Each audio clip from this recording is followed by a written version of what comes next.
почекаме.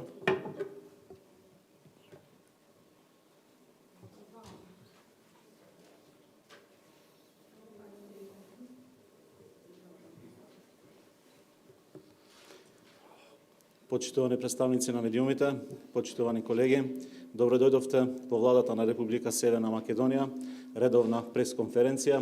Гостин на редовната пресконференција после вчерашната владина седница е министерот за образование и наука, господинот Арбар Адеми, кој ќе не информира повише во врска со предлог законот за основно образование, предлог закон кој беше усвоен на вчерашната владина седница. Дерувар профет суст медијава. Почитувани присутни, добро дојдовте на редовната пресконференција во владата на Република Северна Македонија. Гости на оваа денешна седница е министерот за образование и наука, кој денес ќе не извести во однос на предлог законот за основно образование. Повелете, министера. Почитувани представници на медиумите, почитувани новинари, почитувани граѓани на Република Северна Македонија, на вчерашната седница владата на Република Северна Македонија усвои две целосно нови законски решенија, суштински важни за унапредување на квалитетот на националниот образовен систем. Имено, по еден долг процес на конципирање на законската основа со вклученост на засекнатите чинители, а потоа и консултации со пошироката јавност, конечно усвоени се предлог законот за основно образование и предлог законот за наставници и стручни соработници во основно и средно образование. Јас во оваа прилика би сакал да изразам благодарност до сите учесници во нивното креирање, особено на членовите на работната група, дел од нив денеска се тука заедно со нас, на ОЕЦД и УНИЦЕФ, кои направија сеопфатна анализа на образовниот систем, што во суштина се направи за прв пат во нашата земја и дадоа добра основа за формулирање на најдобрите и најкрупни реформи до сега. Изразувам благодарност до сите учесници на јавните дебати, на граѓанските организации, експерти и на оние кои имаа интерес и најдоа време да ги разгледат законите и дадоа придонес преку коментари на владиниот ЕНЕР систем. Секако благодарност и до председателот на владата за довербата и поддршката во заложбите за креирање на суштински, а не површни и парцијални реформи, како и до членовите на владата кои исто така има свој придонес во целиот процес. На потек е собранието, каде очекувам во интерес на времето час поскоро да започне расправата и по целосно исцрпување на дискусијата по евентуални дилеми, законите да бидат усвоени и да стапат на сила со стартот на новата учебна година. Говориме за два предлог закони кои содржат работи согласно европските позитивни практики и искуства и надополнуваат нешто што овде кај нас недостасуваше. Законот за основно образование се фокусира на подобрување на квалитетот на наставата и воопшто на воспитно-образовниот процес, на јакнење на темелните уставни вредности во образованието, обезбедувајќи нови и повеќе можности за учениците со фокус на учениците со посебни образовни потреби, ставен фокус на ученичкото организирање, на елиминација на политичките влијанија во училиштата, како и обезбедување повеќе можности за наставничкиот и стручен персонал во училиштата. Додека законот за наставници и стручни соработници во основно и средно образование ќе обезбеди поголема мотивација за работа и за постигнување повисоки резултати.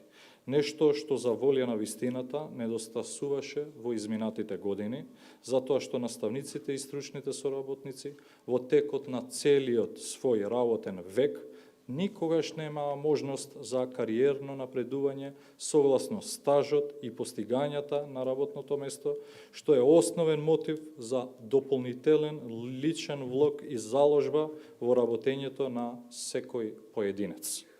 По однос на законот, на предлог законот за основно образование, дозволете да информирам за низа поважни новини кои веќе ги комунициравме во изминатиот период, но сега откако го слушнавме мислењето на сите и ги инкорпориравме сите конструктивни и издржани забелешки, очекувам да се официализираат и да станат дел од позитивниот правен систем кај нас.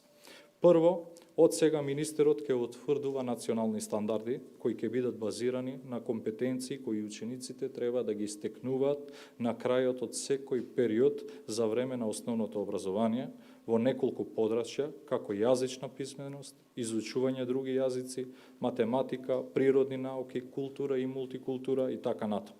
Споредбата на постигањата на учениците со стандардите ќе биде основа и коректив на идните образовни политики. Бројот на ученици, како што најавивме, по паралелка, ќе се движи од 20 до 30, не повеќе од 30 ученици во една паралелка. До сегашниот минимум беше 24, а максимумот беше 34.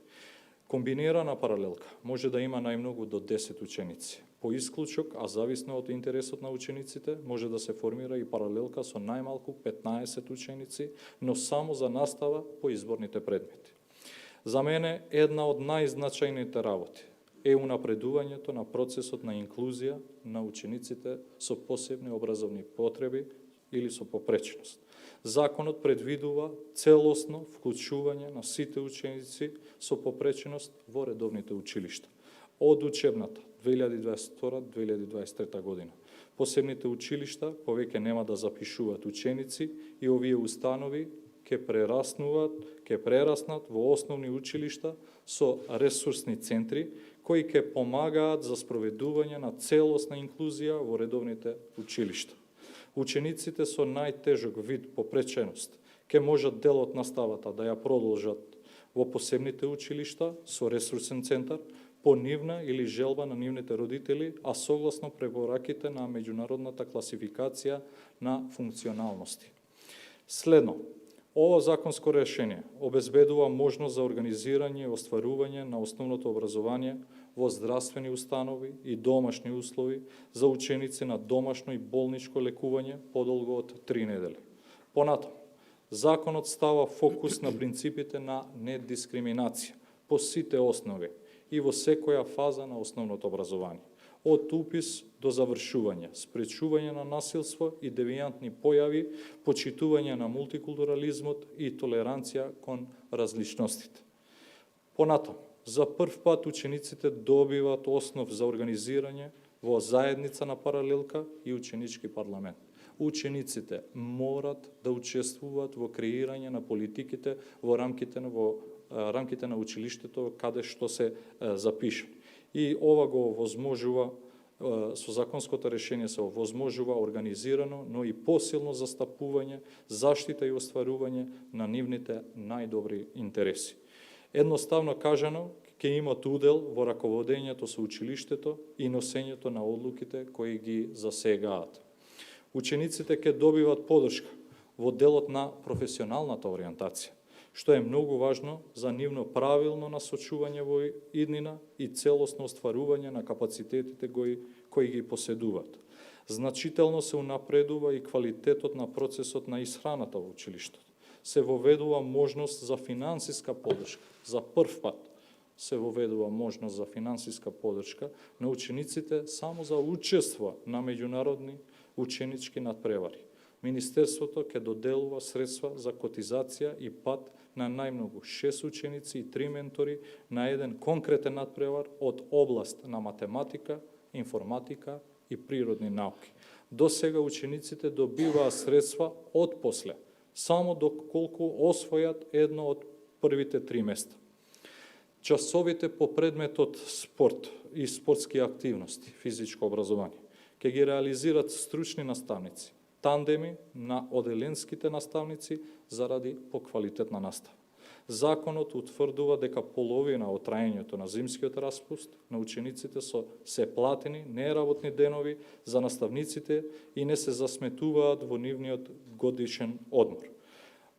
Исто така, како што сме кажале на повеќе наврати, сме за целосна деполитизација и департизација на основното образование, така што има промена и во составот и во структурата на училишниот одбор. Ако до сега сме имале 9 членови, од сега ќе имаме 7 членови, а Министерството за образование и наука одстапува од својот член во училишниот одбор.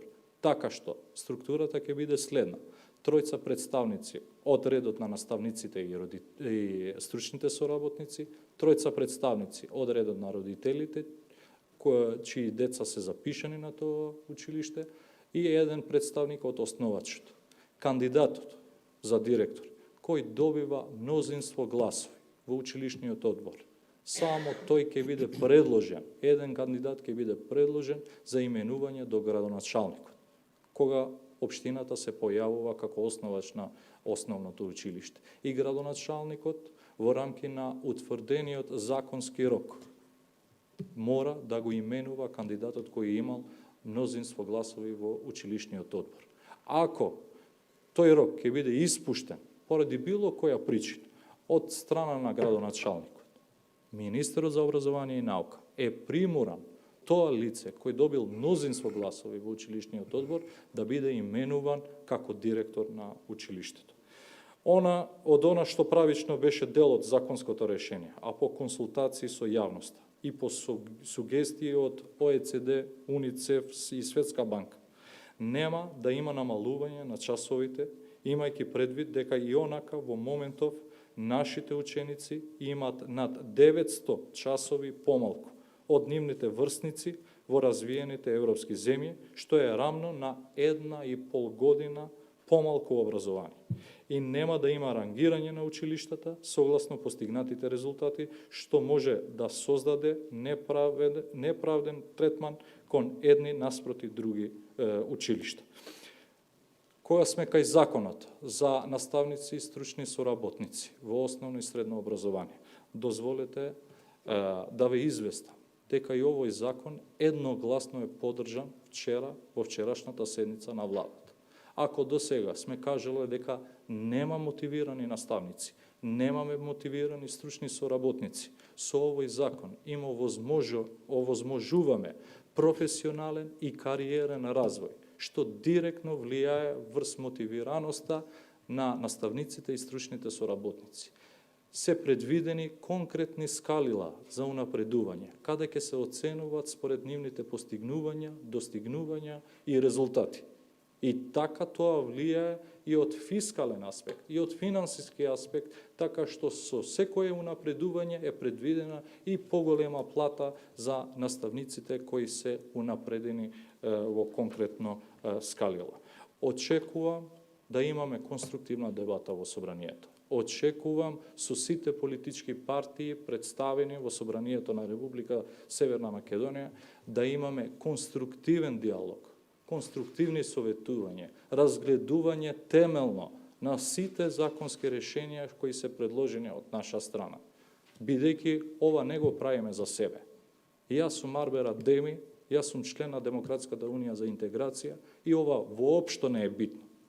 Во подготовка на овие законски решенија, на овие предлог закони, не сме имале ниту лична, ниту партиска агента, ниту агента конкретна од владата. Сакаме подобро образование за сите деца, па и за моите деца.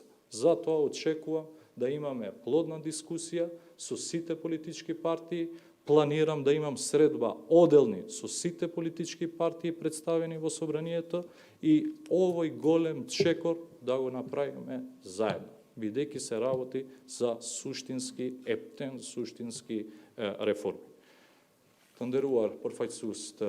Почитувани представници на медиумите, почитувани новинари, граѓани на Република Северна Македонија, Владата на Република Северна Македонија на вчерашната седница донесе 2 нови законски решенија кои што се важни за унапредување на квалитетот во образовниот систем, односно по еден долг процес за законската основа, опфаќајќи ги сите институции и по консултации со пошироката јавност, се донесоа 2 предлог закона, односно предлог законот за основно образование и предлог законот за наставници и стручни соработници во основно и средно образование.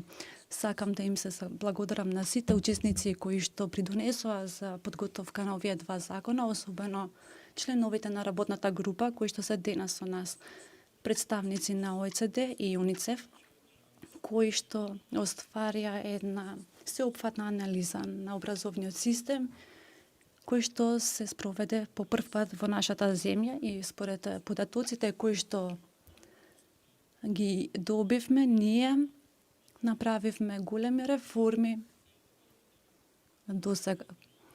Сакам да им се заблагодарам на сите неплатени организации, експерти, тие кои што најдоа интерес, најдоа време да ги разгледаат предлог законите и да придонесат со конкретни коментари во ЕНР. Секако треба да им се заблагодарам и на премиерот за својата доверба во однос на реформите, а не на површни реформи, парцијални реформи, како што исто така се заблагодарувам и до членовите на владата кои што придонесоа видливо во овој процес. Сега зборот го има собранието, каде што очекувам што побрзо да почне дискусијата во однос на овие законски решенија и по завршување на дискусијата законите да се донесат и да влезат во сила. На почетокот на школската година, односно се работи за 2 предлог закона кои што се однесуваат на позитивните европски пракси и ги пополнуваат неусовршеностите од минатото. Законот за основно образование се фокусира на подобрување на квалитетот и воспитно-образовниот процес, обезбедувајќи нови можности за учениците кои што на фокус ги имаат учениците со посебни потреби. На фокус е и организацијата на учениците, елиминирање на партиските и политичките влијанија, како и обезбедување на повеќе можности за наставниците во училиштата. Законот за наставници и стручни соработници ќе обезбеди поголема мотивираност за постигнување на подобри резултати, нешто што за волја на вистината недостасуваше минатите години, бидејќи наставниците и стручните соработници во текот на нивната кариера нема можност за унапредување во кариера во согласност со стажот, искуството и постигнувањето на работното место, што е главен мотив за инвестирање и за поголема работа на истите во врска со предлог законот за основно образование. Дозволете ми да ве известам за некои новини кои што ги имаме известени претходно, но сега откако го слушнавме мислењето од сите и ги инкорпориравме сите конструктивни забелешки, очекувам да се формализираат и да бидат дел од правниот систем на нашата земја.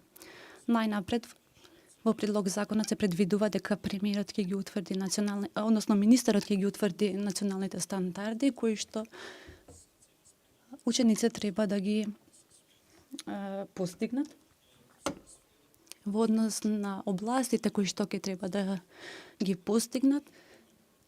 И за истите имаме известено бројот на учениците во една паралелка, односно во еден клас ќе се намали, ќе биде од 20 до 30 ученика, а не повеќе од 30 ученика во една паралелка.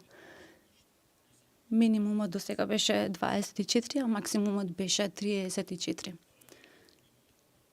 Комбинирани паралелки може да има само со 10 ученици, по исклучок може да се формира и паралелка со максимум 15 ученика, но само за следење на изборни предмети.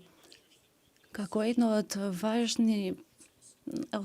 најважните прашања и прашањето за инклузија на сите лица, ученици со посебни потреби.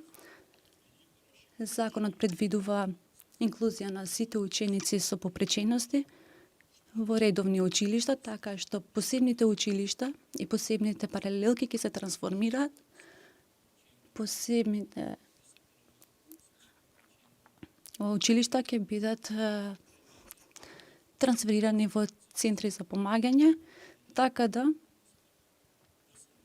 учениците кои што ќе се регистрираат се до 20 година ќе продолжат да следат основно образование, ќе има поддршка за училиштата во однос на реализација на инклузијата и ова е еден од најважните чекори кои што го имаме превземено во оваа насока. Нашите училишта мора да бидат инклузивни и мора да ги опфатат сите ученици без разлика на своите потреби. Нова новина е дека овој закон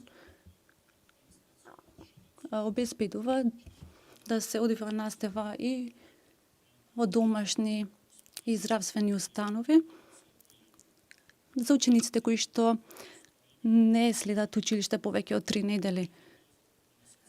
Законот во секоја фаза на образованието ќе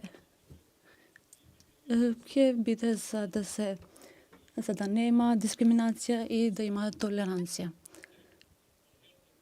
За прв пат на учениците им се дава можност за организација да се организираат во парламент на деца кои што каде што ќе ги реализираат своите интереси, ќе ги заштитат своите интереси и ќе бидат дел од раководењето на училиштата. Учениците мора да учествуваат во креирање на политиките во рамките на училиштето каде што учат. Учениците ќе се поддржат и во однос на својата професионална ориентација, што е важна работа за понатамошната иднина и реализација на своите капацитети.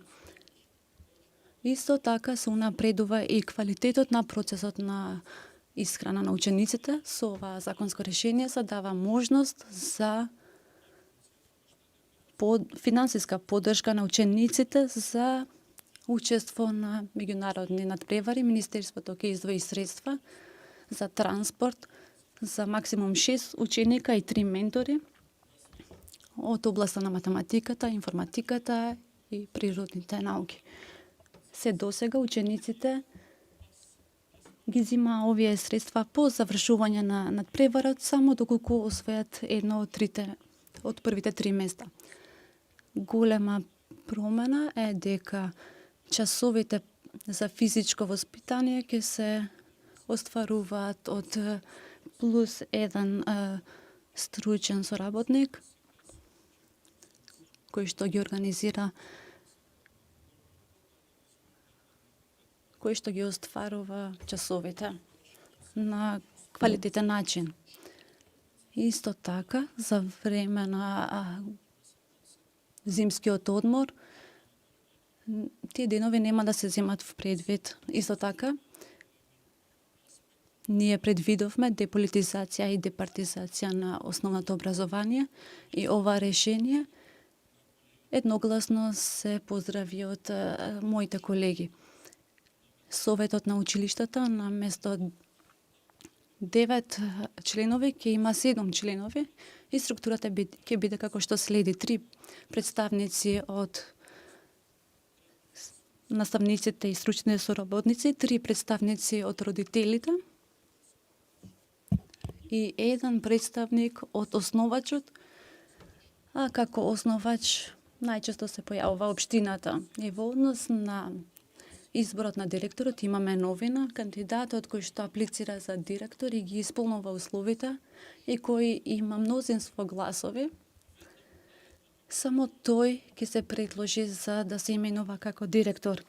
Градоначалникот ќе треба да го именува, а доколку градоначалникот го помине законскиот рок, тогаш министерот за образование и наука ќе го именува кандидатот кој што има мнозинство гласови од советот на училиштето. Значи директорот ќе се избере од тие кои што се директно инволвирани во воспитно-образовниот процес. Од тоа што досега беше законско решение и по консултациите и сугестиите на УНИЦЕФ и ОЕЦД, нема да има намалување на наставните часови, бидејќи во споредба со другите земји, нашите ученици има 900 часа помалку од другите, што е еднакво на 1,5 година помалку. Нема да има рангирање на училиштата во согласност со постигнатите резултати, што може да креира неравномерен третман на училиштата, што се однесува на вториот предлог закон кој се донесе на вчерашната седница за наставниците и стручните соработници во основното и средното образование. Ние донесовме квалитетно решение. Вистина е дека се до денес, од првиот работен ден па се до пензионирање, наставниците воопшто се немаат унапредуване, а ова влијаеше на нивната мотивација за својата благородна работа и затоа со овој предлог закон предвидовме конкретни решенија во однос на развојот на кариера и за унапредување во кариера во согласност со нивните резултати, во согласност со нивното искуство и со нивните постигнувања. И секој унапредување во кариера ќе има финансиски импликации. Ние сметаме дека со резултатите и со овие два предлог закона, со конкретните решенија кои што ги предвидовме, ќе се подобри видливо квалитетот во образованието. Во работната група немаше само, односно имаше представници од меѓународните институции, нашите партнери за реализација на реформите во образовниот систем, како што е ОЕЦД, УНИЦЕФ, УСАИД, различни експерти, представници на образовните институции, и сметаме дека ова е многу важна реформа и не сме заинтересирани за површни реформи сега. Редот го има собранието и планирам да се сретнам со сите представници на политичките партии представени во собранието. Очекувам да имаме конструктивни дискусии, конструктивни решенја и предлози. Јас сум Арбара Деми, доаѓам од ДУИ и тоа воопшто не е важно. Важно е квалитетот на законските решенја и при подготовка на овие законски решенја немам собствена агенда или лична агенда, немам политичка агенда, туку имаме предлог закони врз основа на сугестиите дадени од кредибилни институции. Само така може да ја подобриме состојбата во образованието. Чекам овој пристап да се прифати од пратениците и што побрзо да се донесат законите, за да од 1 септември овие предлог закона влезат во сила. Ви благодарам. Министре, имам прашање се однесува на инклузивното образование, ова што го најавувате и зашто се залагате изминатиот период. Не знам дали не знам што зборувавте со дефектолозите, универзитетски професори на состаноците што ги имавте, меѓутоа има деца со тешка интелектуална попреченост, кои што имаат мозок на 3-годишно дете, а имаат 10 години, кои што имаат се принудени да носат пелени бидејќи немаат, значи буквално нема никаква шанса тие деца да бидат дел од нормална паралелка и нормална училница и да учат заедно со здрави деца. Дали сте свесен дека на овој начин, со овој закон, ќе им направите тешко и на нив, и на нивните родители, и на здравите деца, и на наставниците кои што секојдневно ќе треба да се соочуваат со нив и ќе треба да работат заедно со нив? Јас се извинувам, но немојте така. На секое дете треба да му се пружи шанса. И тоа го правиме со овој закон. Коригирајте ме дел од работната група, од моите колеги тука, бидејќи ние сме предвиделе секое дете со попреченост да се категоризира според МКФ и според можностите, предиспозиции, афинитети, ќе се подготвува индивидуален образовен план. А за децата со тешка или најтешка интелектуална попреченост ќе се подготвува, ама ќе се категоризира според МКФ, ќе се подготвува модифицирана образовна програма. Што значи сите деца после учебната 2023-2024 година ќе се запишат 22-23 ќе се запишат во редовните училишта, а потоа ќе се изготви или ИОП или МОП, па според нивните предиспозиции, афинитети, можности ќе следат образовна програма. И може еден час во така наречени редовни училишта, а останатото од образовната програма да ја следат или во ресурсен центар или во центарот за поддршка. Мораме храбар чекор да направиме напред. да ги вклучиме сите деца, Дали има опција? да не ги поделиме. Дали има опција родителите кои што не сакаат нивните деца, кои што имаат тешка интелектуална попреченост да учат во редовно училиште, да продолжат своето образование да го добиваат во специјално училиште? Дали ќе има настава во специјалните училишта за најтешките случаи? Значи, јас веќе ви одговорив. До 2022 ќе се запишат, ќе продолжи процесот на запишување во ресурсен центар и во центрите за поддршка. Откако законот, нели, ако влезе во сила. После 2022 година, ние ќе работиме да се подобрат условите во секое училиште. Со инклузивни тимови, со асистивна технологија, со кадар, па ресурсните центри ќе дадат поддршка, центрите за поддршка ќе дадат поддршка на сите училишта, но мораме да го вклучиме секое дете. А според одредената попреченост ќе се изготви индивидуален образовен план или модифицирана образовна програма. Така што ова сме го дискутирале и со дефектолозите и сме прифатиле огромен дел, добар дел од нивните предлози и веќе се составен дел од законот, но веќе е време да направиме чекор напред и нашите училишта да бидат поинклузивни. И за ова, ве молам, за ова имаме поддршка од сите страни. Не сме сами. Во секој реформски процес, поголем реформски процес, во Република Северна Македонија сме имале поддршка од наши долгогодишни партнери. Веќе имаме и со ИПА 2 за 2019 конкретни средства за инклузија, но не само тоа.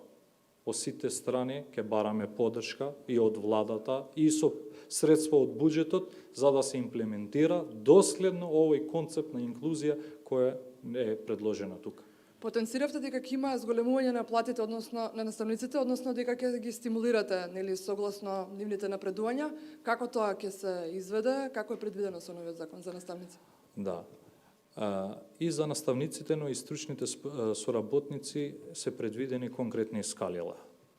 Наставник приправник, наставник потоа второто скалило, наставник ментор е третото скалило и наставник советник е четвртото скалило. И за секое унапредување се има разлика и во средствата и во платата што тие ќе ја добијат. Продолжуваме со прашање, повели? Микрофонот. Ја имам 3 прашања во делот на образованието кон министерот, веќе биде кратен. Краток, велите дека ќе се залагате за департизација во образованието. Така. Дали тоа значи дека до сега сте го применувале методот на партизација? Тоа е едно прашање. Второто прашање во делот на... Може ли по едно по едно? Окей. Значи, не е дека сме го применувале, бидејќи како основачи на поголемиот број на училиштата се општините. Градоначалникот именува, разрешува директори. И за жал, неретко се дискутирало во ово општество, а вие новинарите што следите образование, подобро знаете дека има политизација, има партизација и така натаму. За да биде се во рацете на тие што се најзасегнати, тоест наставниците и стручните соработници и родителите, кои го имат огромното мнозинство во училишниот одбор, само еден член немат. Бидејќи тој единствен член е од основачот. Основач во поголем број на училишта е општината. Во државните училишта е министерството. Ние сме отстапиле, почнувајќи од Министерството за образование и наука, сме отстапиле од нашиот член во училишниот одбор. А најзасегнатите е во нивни раце кој ќе биде директор, кој ќе раководи, кој ќе биде менаџер на училиштето. И на нивна одговорност. Тие знаат, наставниците, стручните соработници знаат кој од нивниот колектив е подобар од аспект на менаџирањето. И нека одлучат. Слободно нека одлучат. Градоначалникот и министерот е приморан да го почитува нивната одлука. Во делот на предлог законот за основно образование, независниот синдикат за образование реагира дека Со овој закон е делумно добар, особено затоа што се предвидуваат високи глоби за наставниците, без можност да се превенира во делот пред да се казнат наставници, како и тоа дека не постојат критериуми во делот на изборот на наставниот кадар, односно викаат дека не постојат нормативи во законот. Затоа, кое е вашето образложение во овој дел? Околу глобите првин, јас колку што знам, коригирајте ме, нема повисока глоба од тоа што е предвидено, но ова влада и Министерството за образование и наука го укина екстерното тестирање. Се сеќавате, нели? Бидејќи беше ориентирано кон казнување на наставниците. И така наставниците наши, стручните соработници наши, не се мотивирани доволно. А камоли да ги казнуваме повеќе. Не сме ориентирани кон политики на казнување. Сме ориентирани целосно кон политики на мотивирање на наставниците. Бидејќи клучната алка за поквалитетен, подобар национален образовен систем се наставниците и стручните соработници. Било какво решение ние тука да предвидиме, квалитетно решение. Ако нема да ја имаме поддршката од наставниците и стручните соработници, ништо нема да се спроведе, ништо нема да се подобри. Затоа сакаме да ја регулираме сршта, суштината, мотивацијата на наставниците и стручните соработници. Нивното излагање е дека минимум 280 евра ќе биде глобата во однос на нема повисоки глоби. Тоа прашам колку изнесуван минималната, колку највисоката? Зависно од утврдената евентуална неправилност при работа и така натаму. Колку би била минималната, колку максималната глоба? Дел од работната група ќе ви одговорат. И уште едно прашање во делот на категоризацијата, кој се би учествувал? Дали ќе бидат вклучени и останатите институции, МТСП и Каде? здравство, во делот на категоризацијата на децата? Да. Категоризација не се категоризација, туку се вика процена на функционалноста на децата со прешност. Тие се мултидисциплинарни тимови, ќе има 8 регионални стручни тела и една национален тим на државно ниво. Има внатре, значи, по проценка има психолог, педијатар, работник, Бидејќи после пресконференцијата да продолжиме Значи повеле се министре. вклучени, тоа што е најбитно, се вклучени и Министерството за здравство и Министерството за труд и социјална политика. Особено министерката Царовска даде јавна поддршка на вчерашната седница на влада, особено во делот на инклузија. Тоа е во линија со политиките кои се превземени веќе во труд и социјала. Minister сајта кон Во однос на инклузијата во основното образование, вие најавивте дека ќе има и друго лице. Дали се предвидува ова? Да, секако дека да. За доследно спроведување на овој концепт за инклузија имаме предвидено и екипи или образовен асистент, но и личен асистент. Тие се дел од законските решенија. Плюс имаме предвидено и личен асистент и образовен асистент кои се дел од законските решенија. Значи секој ученик ќе има посебен асистент или тие ќе бидат група од асистенти за одредена група на ученици. Како ќе се реализира ова? Во однос на ова прашање ќе даде одговор.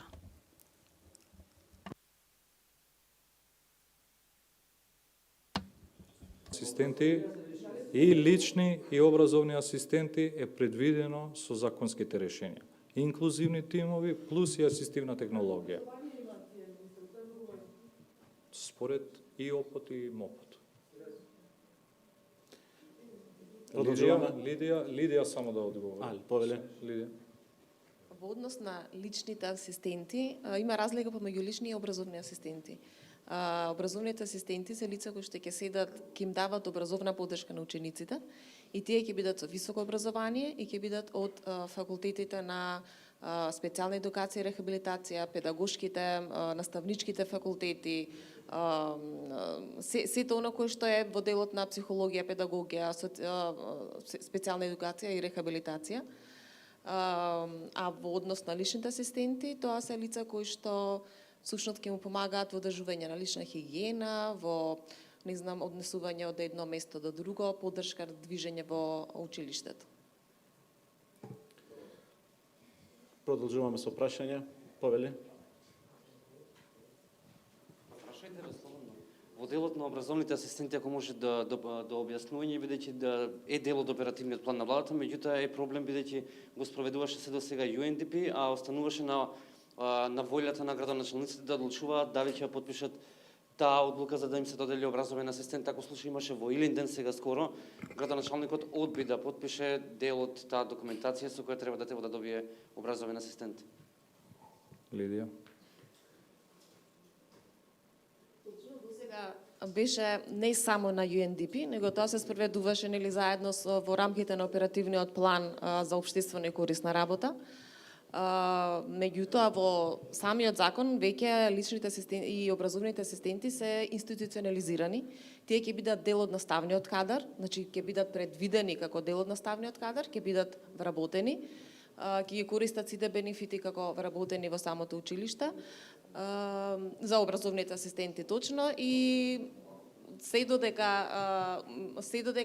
ќе имаме и правилници врз основа на кои што ќе се одреди, ќе се направи точно описот на работните задачи и на едниот и на другиот профил, бидејќи ќе имаме и специјален едукатор и рехабилитатор како стручен соработник во училиштата, ќе имаме и личен асистент, ќе имаме и образовен асистент, а и ќе имаме и мобилни специјални едукатори кои што ќе доаѓаат од основните училишта со ресурсни центри.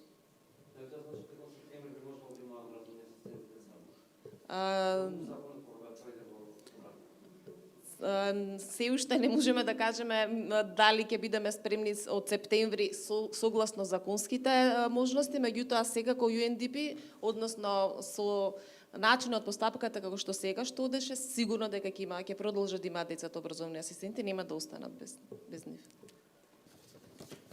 Вака, само сакав да додадам нешто кога сме веќе кај инклузивноста, дека ние како граѓани новинари не смеме да си дозволиме да ги делиме децата на здраве и нездраве, тоа не се нездрави деца, туку се деца со посебни образовни потреби. А сега за моето прашање до министерот Арбер Адеми, значи со студентскиот дом Пелагонија веќе 9 години директорува лице кое со истечен мандат, лице за кое е отворена предистражна постапка и лице кое во сите овие години на директорување нема поднесено ни еден анкетен лист. Ние 2 пати ве прашавме за став за оваа ситуација. Првиот пат не рековте дека не сте запознан, вториот пат не добивме одговор, едноставно не игнориравте. Па сакав да ве прашам дали избегнувањето на овие прашања се должи на тоа што станува збор за Бујар Муртезани кој е ваш сопартијац од ДУИ.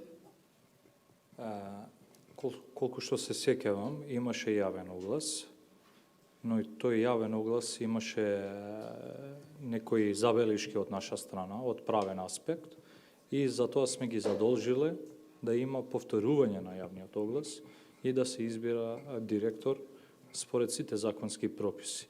А кој ќе биде избран, тоа зависи и од одборот што е во рамки на студентскиот дом. Ако нема други прашања, ви благодарам за присуството.